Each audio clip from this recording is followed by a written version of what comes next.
नमस्कार, स्वागत है आपका बोलतंत्र पर। और 23 अगस्त 1999 दूसरी आज़ादी की पहली क्रांति जिसे नाम दिया गया। हमने ऐसे कई लोगों से आपको मिलवाया जो डॉक्टर पटेल के आंदोलन से जुड़े थे। पीडी टंडन की घटना में तमाम अमानवीय बर्ताव उन्होंने सहे और कहीं ना कहीं पिछड़ी जातियों और कुर्मी जाति के जो राजनीतिक आंदोलन था, जो उनके उत्थान का कार्यक्रम था, उसमें उन्होंने अपने जीवन का अहम हिस्सा कुर्बान कर दिया। और मेरे साथ जो शख्सियत है उनसे मैं आपको मिलवाऊंगा। पहले तो मैं चाहूँगा कि आप अपना नाम बता दें लोगों को। लालचंद्र पटेल। और उस वक्त आप संस्था में किस पद पर थे? जिलाध्यक्ष। जिलाध्यक्ष थे जी। दूसरा सवाल मेरा यही कि 23 अगस्त 1999 की तारीख, इलाहाबाद की सड़कों पर उस दिन में इतनी भीड़ नहीं थी, ऐसा कई मीडिया रिपोर्ट्स में लिखा गया। लेकिन ऐसा अचानक क्या हुआ कि एक रैली कब एक युद्ध में बदल गई और कब तमाम लोग पीटे जाने लगे, गोलियां चलने लगीं? क्या हुआ था अचानक से? उसमें सर ऐसा हुआ कि टीबीडी टंडन पार्क की जो रैली हुई वो बहुत ऐतिहासिक रैली हो गई। इलाहाबाद जनपद के इतिहास में इतनी बड़ी रैली वहाँ कभी नहीं हुई। तो डॉक्टर साहब जो दूसरी आज़ादी की लड़ाई लड़ रहे थे, उनका जो मूल उद्देश्य था कि इस देश के जो वंचित हैं, शोषित हैं, कमेरे समाज के लोग हैं, जिनका आज तक न सत्ता में भागीदारी हुई, न उनको हक अधिकार मिला, उनकी लड़ाई लड़ने के लिए जो है वो आंदोलन छेड़े थे। तो यहाँ जो ऐसी ताकतें थी जिनका वोट जो है वो बिल्कुल 2% 3% भी नहीं था, लेकिन जो 95% वोट ले करके वो यहाँ सब जो है सांसद विधायक राजा महाराजा बने थे। डॉक्टर साहब वही अपने कमेरा समाज के लोगों को चेता रहे थे कि भाई वोट आप दे देते हो, लेकिन जब ये सांसद विधायक बन जाते हैं तो आपकी आवाज़, आपकी बात, आपकी परेशानी को ये कभी नहीं उठाते, न कभी चर्चा करते हैं। फिर आप ठगा महसूस करने लगते हैं। वो चीज़ सचेत करने के लिए अपने कमेरा समाज को उन्होंने इकट्ठा किया, आह्वान किया था कि जागो और सत्ता पर कब्जा करो और वोट तुम्हारा राज दूसरे का, ये नहीं चलना चाहिए। ये उद्देश्य था। तो जिनकी कुर्सी खसक रही थी, अब आप लोग तो पत्रकार है, जानते हैं कि कौन कौन लोग शामिल थे। उन्हीं के इशारे पर जो है ये शासन प्रशासन के लोग डॉक्टर साहब की रैली जो है वो डिस्टर्ब करने के लिए जो है कहीं रिक्शे वाले को जो है उनकी छुच्छी उपार लेते थे, उनको मारते थे। कहीं कोई आदमी उधर से चला आ रहा है, उनको डांटते थे। वो चाहते थे कि डॉक्टर साहब का भाषण हो न यहाँ। वो किसी तरीके से चाहते थे कि तमाम प्रदेश के प्रभारी लोग आए थे, तमाम अच्छे अच्छे वक्ता लोग आए थे। जब भीड़ ज़्यादा देखते हैं तो नेता लोगों को भी उत्साह बढ़ जाता है। तो जिसे किसी कहा जाए कि भैया चंद शब्दों में अपनी बात ख़त्म करिए, तो बंद करते करते और बढ़ा लिया जाए। और डॉक्टर साहब अंत में बोलते थे। और उसी दिन डॉक्टर साहब के यहाँ से मिर्ज़ापुर जाना था। जो हमारे पकौड़ी लाल कोल जी इस समय हैं सांसद अपना दल यश के, उन्हीं के नामांकन में वहाँ से जाना था। तो डॉक्टर साहब निवेदन कर रहे थे कि यार जल्दी सभा ख़त्म हो जाए। एक प्रतापपुर से जो है, जहाँ हमारे दिलीप जी का घर है, एक जो है गाड़ी वहाँ आई थी। वो उसमें आगे बोर्ड लगा था, उसको जो है वो कवर किए थे। तो यहाँ उस समय जो एडीएम सिटी साहब थे बादल टचर जी और सीओ थे, जो तमाम फोर्स लगी थी, वो लोग गाड़ी चेक कर रहे थे। तो वहाँ कोई ऐसी बात नहीं थी, लोग अपना कागज़ ड्राइविंग लाइसेंस जो था वो दिखा देते थे। उस संजोग से जो बोर्ड उठा था तो उसको जो है इन लोगों ने उठा लिया। तो उसमें उत्तर प्रदेश सरकार लिखा था। तो लोग उस पर हंगामा करने लगे, भाई सरकारी विभाग की गाड़ी कैसे आई थी। वो ड्राइवर जो है बताया कि सर जो है हमारी गाड़ी ये वसूली में लगी रहती है, तो जब वसूली में हमको लेते हैं तो ये बोर्ड जो है खोल देते हैं, और इसके बाद जब वसूली में नहीं हमको ले जाते हैं तो हम अपना प्राइवेट करते हैं। तो आज तो हम रैली में आए हैं, इसलिए इसको हम ढक लिए हैं। लेकिन वो लोग नहीं माने, जबरन जो है कागज़ देखने के बावजूद भी जबरन उसको जो है ले जा कर के सिविल लाइन थाने में बंद कर दिए। तो वहाँ हम चूँकि मंच में संचालन कर रहे थे, तो वहाँ लोग, हमारे लोग पर्ची उर्ची ले करके देने लगे कि सर जो है गाड़ी पकड़ लिए, पुलिस वाले डिस्टर्ब कर रहे हैं। तो डॉक्टर साहब जो है एक बार खड़े होकर कहे कि भाई हम शांतिपूर्वक रैली कर रहे हैं, हमारा जो है रैली के लिए परमिशन है, और आप लोग रैली को डिस्टर्ब न करो। अगर कागज़ पत्तर है देख लीजिए, तो उनको जो है छोड़ दीजिए। अब अगर कागज़ पत्र नहीं है, कोई दिक्कत हो तो भाई आप उसको चालान कर दो, जो भी मर्जी हो आप तो देख लीजिए। तो 3-4 लोगों को उन्होंने भेजा इंस्पेक्टर सिविल लाइन से बात करने के लिए। तो कागज़ पत्र देखने के लिए तैयार ही न हो। वो कहा कि नहीं, ऊपर से निर्देश है, ये सरकारी गाड़ी है, हम जो है नहीं छोड़ेंगे। तो कुछ कार्यकर्ता वहाँ उत्तेजित हो गए। तो डॉक्टर साहब जो है आए इनके पास, तो समझाए कि यार चलो कोई बात नहीं है, आप लोग मत परेशान हो, अगर ऐसी कोई बात होगी तो ठीक है, नहीं ये छोड़ेंगे, गलती है, कोर्ट से छूट जाएगी। वो बिल्कुल कहीं कोई विवाद या कोई भी हमारा कार्यकर्ता कहीं से भी टसमस नहीं हो रहा था। इसके बाद ये लोग अनावश्यक जो है गाड़ी वालों को वहाँ से हटाने लगे, डंडे से जो है, एक आध दो ड्राइवर को लोगों ने डंडे से मार दिया कि यहाँ से गाड़ी हटाओ, अभी भीड़ छूटेगी तो जाम लग जाएगा, लोग मर जाएंगे, ये हो जाएंगे। अनावश्यक जो है लाठी डंडे से जो है कहीं जीप वाले के, कहीं ट्रैक्टर वाले को जो है अनावश्यक परेशान करने लगे। तो खड़बड़ी मच गई। और डॉक्टर साहब का ठीक जो है मुश्किल से मुश्किल एक आध लोग बोलने के लिए बाकी थे, नहीं उसके बाद डॉक्टर साहब का उद्भवन होना था। तो डॉक्टर साहब ने कहा कि नहीं ऐसा मत करिए। अब उन लोगों की सर पहले से प्री प्लानिंग थी ही, और वो लोग जो है माने नहीं। वो डॉक्टर साहब जब बोलना शुरू किए तो उसके बाद उन लोगों ने जो है चारों तरफ जो है वो हल्ला गुल्ला चीख पुकार सुन गए। डॉक्टर साहब अपना भाषण आधा से भी ज़्यादा जो है वो पूरा नहीं कर पाए थे। इन लोगों ने जो है कि लाठी चार्ज करना, इनको मारना, महिलाओं को जो है अभद्र व्यवहार करना कि भाग जाओ, अभी जो है रैली छूट जाएगी तो कहाँ समाओगे, कहाँ जाओगे, जो है कहाँ तुम लोग यहाँ चले आए हो, कहाँ आकर के यहाँ ज़बरदस्ती भीड़ लगाओ, इस ढंग से डिस्टर्ब करने लगे। उसके बाद जो है डॉक्टर साहब मंच से जो है उन्होंने कहा कि भाई हम कानून के मानने वाले लोग हैं, हम यहाँ कोई विवाद करने नहीं आए हैं, हम अपनी बात कहने आए हैं। हमारे लोगों को शांतिपूर्वक जाने दिया जाए, किसी को डिस्टर्ब न किया जाए। अगर कहीं कोई हमारे स्तर से गैर कानूनी कार्य अगर हुआ है तो हम उसको स्वीकार करते हैं, उसको हम दुरुस्त कराएंगे, लेकिन किसी को अनावश्यक न परेशान करेंगे। लेकिन इतने पे कम से कम ये लोग जो है 10 ट्रैक्टर वालों को, करीब जो है 20 जीप वालों को ये लोग जबरन जो है ले जा करके वहाँ थाने में खड़ा कराने लगे, जिससे भीड़ जो है उत्तेजित हो गई। तो डॉक्टर साहब मंच से जो है बड़े मुश्किल से धीरे धीरे आकर के चौराहे तक आए कि भाई कोई सक्षम अधिकारी हो तो आप बताइए, मैं उससे बात करूं कि क्यों ऐसा भाई कर रहे हो। और सबसे माइक से कह दिया गया कि आप लोग अपने घर जाइए, कोई दिक्कत नहीं है, जो भी होगी गाड़ी ओड़ी हम लोग छुड़वा देंगे। इसके बाद संजोग से उस समय जो हमारे यहाँ सिटी थे एसपी सिटी साहब थे, लालजी शुक्ला जी, वो जो है आ गए। सीओ और तमाम फोर्स के लोग थे, और बड़ी अभद्र गाली कि मैं मीडिया के सामने जो है उस शब्द का मतलब प्रयोग नहीं कर सकता, और अभद्र गाली जो है देना शुरू किए। और डॉक्टर साहब बार बार इस बात को कह रहे थे कि देखिए भाई, जो है कहीं से कोई गलती है तो आप यार जो है हमारे पूरे समाज को गाली मत दो, हमारे समाज का क्या दोष है, तो हमारे समाज की गाली क्यों दे रहे हो। हमने कोई गलती किया है, कोई पर्सनल व्यक्ति गलती किया है, तो उसको आप जो है जो सज़ा कानून से बनता तो गाली देने का कहाँ अधिकार है। लेकिन जब घेर लिए चारों तरफ, महिलाएं भी काफ़ी थी, तो भाई जो है इन लोगों ने जो है जो लोग वहाँ मौके पर थे मारना पीटना शुरू कर दी।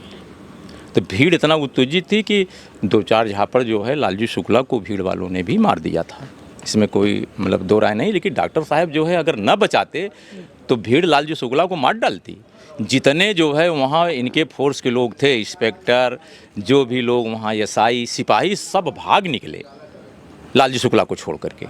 जब भीड़ उत्तेजित हो गई तब भी डॉक्टर साहब ने पूरा शांत करा दिया और सब लोगों से कहा कि भाई आप लोग जो है जाइए, आप लोग चले जाइए, शांतिपूर्वक निकल जाइए। और पैदल ही डॉक्टर साहब वहाँ से चौराहे से आ करके फिर जो है यहाँ पीडी टंडन पार्क में जहाँ रैली हो रही थी वहाँ शांतिपूर्वक बैठ गए। और हमसे उन्होंने कहा कि यार डीएम से बात कराओ, एसएसपी से बात कराओ कि यार क्यों रैली डिस्टर्ब की गई, क्यों ऐसा कर रहे हो।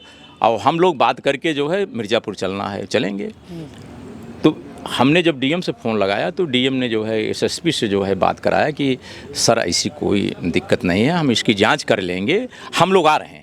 ये कहते थे कि हम लोग आ रहे हैं, हम लोग चले जाते और भी सब लोग चले जाते, चूँकि डॉक्टर साहब बैठे थे तो भीड़ भी चारों तरफ जो है बैठी थी। ये लोग जो भी प्लानिंग बना रहे थे उस समय, उसके बाद ये हुआ कि नहीं आ रहे हैं, हम लोग बात करेंगे। हम लोग बिल्कुल ज़मीन पर ही ऐसे बैठे थे। और जैसे जो है ये लोग पहुँचे हैं, अब आप समझ लीजिए कि जो जिस हालत में था जो है उसी ढंग से जो है न कुछ पूछना, न बात करना, क्या गलती थी, क्या कागज़ देखेंगे, कोई बात न चीत। जिस हालत में हम लोग बैठे थे उसी हालत में मारना पीटना शुरू कर दिए। भगदड़ मच गई। अब हम लोग चूँकि भाई डॉक्टर साहब के साथ में थे, जिला अध्यक्ष थे, बैठे थे। और इतना बुरी तरीके से डॉक्टर साहब को पीटा गया कि ये तो समझ लीजिए कि ईश्वर कृपा थी, नहीं उसमें तो कोई नहीं जानता था कि डॉक्टर साहब बच जाएंगे। हमारा भी जो है ये हाथ टूट गया था, पैर टूट गया था, यहाँ आँख पर मार दिए थे, देखिए टाँका लगा हुआ है। डॉक्टर एसपी सिंह साहब अभी जीवित हैं। 5-6 घंटे जो है ऑपरेशन करके पूरा लटक गया था, गर्दन पूरा इसे फूल गया था। इतनी गोली चलाए वहाँ कि जो अगल बगल के चारों लोग जो है वो कहते थे कि भैया अंग्रेज़ के ज़माने में भी इतनी गोली यहाँ कभी नहीं चली। और जो मेन जो है उद्देश्य था वो केवल यही उद्देश्य था कि जो यहाँ लोग जिनका वोट जो है 2% 3% भी नहीं थे, वो यहाँ भाई कब्जा किए थे, राजपाट चला रहे, तो उनको लग रहा था कि डॉक्टर साहब का मिशन अगर ये जागृत हो जाएगा, डॉक्टर साहब अपने मिशन में कामयाब हो जाएंगे तो हम लोग पैदल हो जाएंगे। मेन लड़ाई जो है यही थी, और न किसी से कोई विवाद था न कुछ था। बाद में जब हमारा मिशन थोड़ा सा कुछ आगे बढ़ा तो भैया वो तो नेताजी इतना डर गए कि अभी तो हम सुने हैं कि सब बेंच बाँच के यहाँ से भाग गए दिल्ली। तो सभी लोग जानते हैं कि उन्हीं की सारी पे हो रहा था।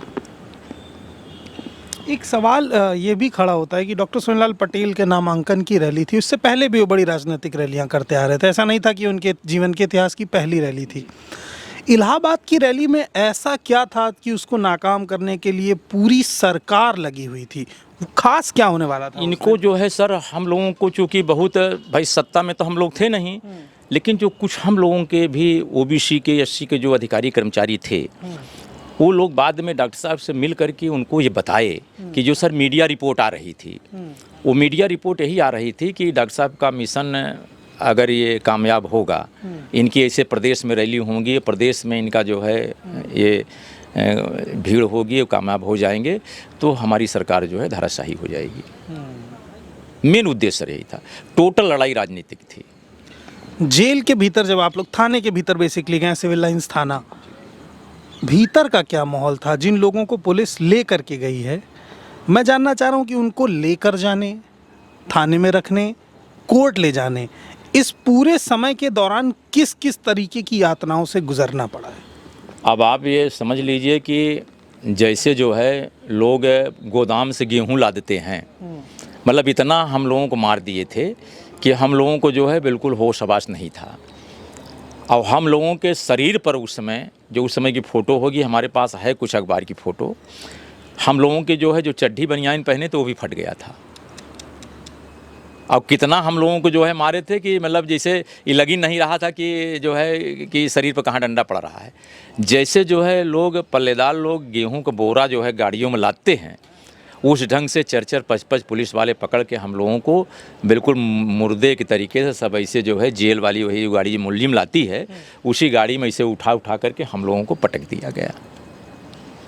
इसके बाद जब हम लोगों को वहाँ सिविल लाइन थाने में ले गए हैं तो वहाँ 2-3 लोगों की हालत इतनी गंभीर थी कि वो पानी पानी पानी चिल्ला रहे थे, लेकिन किसी ने जो है पानी नहीं दिया। इतने में मीडिया के लोग भी बहुत आ गए। हमारी इस समय जो माननीय सांसद जी हैं रीता बहुगुणा जोशी, संजोग उस समय मेयर थी, ये भी आ गई थी, और जंग बहादुर पटेल जी जो है उस समय यहाँ के जो है सांसद थे, वो लोग भी आ गए थे सुन करके, लेकिन इन लोगों को अंदर नहीं जाने दिया गया। मीडिया के किसी व्यक्ति को अंदर नहीं जाने दिया गया। अब बिल्कुल हम लोग लहूलुहान एकदम तड़प रहे थे, न कोई इलाज, न कोई व्यवस्था, न कुछ कोई व्यवस्था जो है इन लोगों ने नहीं होने दिया। एक जातिगत आंदोलन अगर उठता है उत्तर प्रदेश में, या कोई पिछड़ी जाति या खास करके कहें कुर्मी जाति, इसको डाइजेस्ट क्यों नहीं कर पाते हैं लोग? मतलब आखिर ऐसा क्या है कि पिछड़ों की सत्ता बर्दाश्त नहीं होती है लोगों को? अब उसमें सर जो है मुख्य कारण ये था कि डॉक्टर साहब जो अपने भाषणों में कहते थे कि भाई हमारे जो पूर्वज थे, छत्रपति साहू जी महाराज, हमारे जो है सरदार पटेल जी, उनकी जो विचारधारा थी कि जैसे सरदार पटेल जी के इतिहास को बताते थे कि उन्होंने अखंड भारत का जो है निर्माण कराया। एक छोटी समस्या जम्मू कश्मीर की आज तक बनी हुई है कि सरदार पटेल जी जो है उसको जवाहरलाल जी के नाते छोड़ दिए थे। आज तक वो समस्या जो है देख रहे हैं नासुर बनी हुई है।